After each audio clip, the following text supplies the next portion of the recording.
Well, এই সপ্তাহে যে বাংলা সিনেমাটা রিলিজ হয়েছে তার নাম হলো অমর সঙ্গী।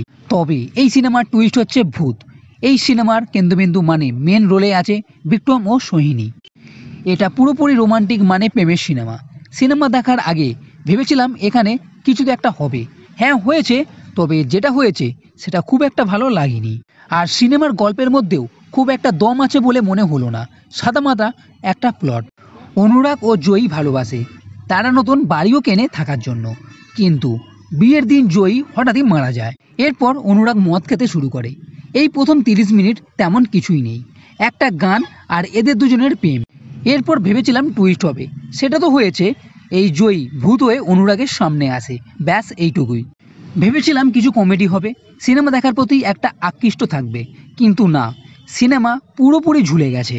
কারণ এরপর তেমন কোনো কিছুই নেই যে বলবো সিনেমা হেভি হয়েছে।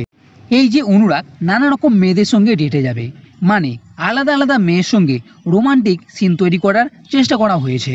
সিনেমাতে না তো কোনো ভালো স্ক্রিপ্ট আছে, আর না তো সিনেমা দেখার প্রতি আগ্রহ তৈরি হয়। আমার তো অনেক সময় বোরিংও মনে হয়েছে। এর থেকে তো ভালো ছিল ইউটিউবে যে একটা ওয়েব সিরিজ আছে ভূতের সঙ্গে মানুষের বিয়ে, মানে টুম্পা সোনা যে গানটা, সেই সিরিজটা এর থেকে বেশি পছন্দ করেছিল দর্শকরা। সেখানে কমেডির সঙ্গে হালকা করে কাহিনীও ছিল, কিন্তু এই অমর সঙ্গীতে তেমন কিছুই নেই। আর শেষের সিনে একটা টুইস্ট নিশ্চয় এখানে আছে। এছাড়া অঙ্কুশ হাজরা এখানে একটা ক্যামিও রোলে আছে, তবে সেই সিনও খুব একটা জমেনি। তবে এটা তো স্বীকার করতেই হবে, এখানে বিক্রম ও সোহিনীর কেমিস্ট্রি ভালো লেগেছে, ব্যাস এইটুকুই। তাই আমার মনে হয় না টাকা খরচ করে দেখার মতো সিনেমা। আমার এই সিনেমা তেমন ভালো লাগেনি।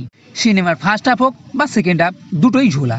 তো বন্ধুরা, এই ভিডিওটি যদি ভালো লেগে থাকে তাহলে লাইক করো, কমেন্ট করো, শেয়ার করো, আর এই চ্যানেলটি সাবস্ক্রাইব করতে কখনোই ভুলবে না। এই ভিডিওটি দেখার জন্য ধন্যবাদ।